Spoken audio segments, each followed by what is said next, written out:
Assalamu alaikum ortaklar, patpiçikler. Yine 38. mektepte 38. mektepte ne buldu? Ata-onalar bilan uchrashuv, bolasini o'qish haqida, kamchilikleri bormi, qaysi o'qituvchidan qanday baho olgan, eğer bahası yaxshi olmasa shu o'qituvchini o'zi mana bor gaplashib turibdilar. Ne uchun shunday baho oladi, ne kamchiligi bor. Rus tili olsa Rus tilidan, sonra beraber mana ota-onalar bilan gaplashib turibdi. Şu balani o'qishini doğrusunda ne ma'lumot gerek olsa shu yerda bor. Yine bolalarni bahoları şu konvertni içinde baholar ham bor.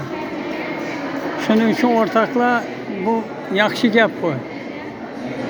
Balamiz qanday o'qiydi, kimlar bilan muomala qiladi, o'rtoqlari qanday, shular to'g'risida hormonlar.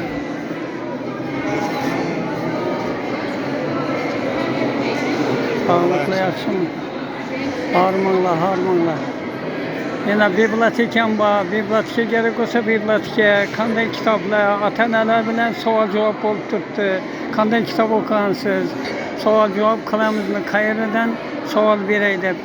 Mana bibliotekam bilan şöyle. Konvertda mana bolalarning baholari bor.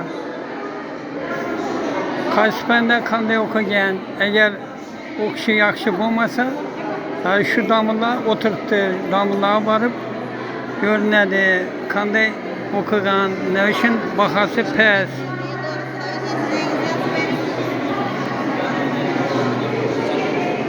Maktab direktörünün o'zi boshchiligida yuribdi o'rtoqlar. Shuning uchun bunday uchrashuvlar ko'p bo'laversin. Bolamizning ahvoli to'g'risida bilib olamiz.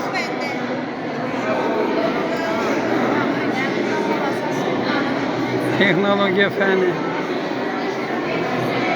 Yaxshi o'rtoqlar, zamonamizga gap yo'q. Shunday sharoit yaratib qo'ygan prezidentimizga ming rahmat.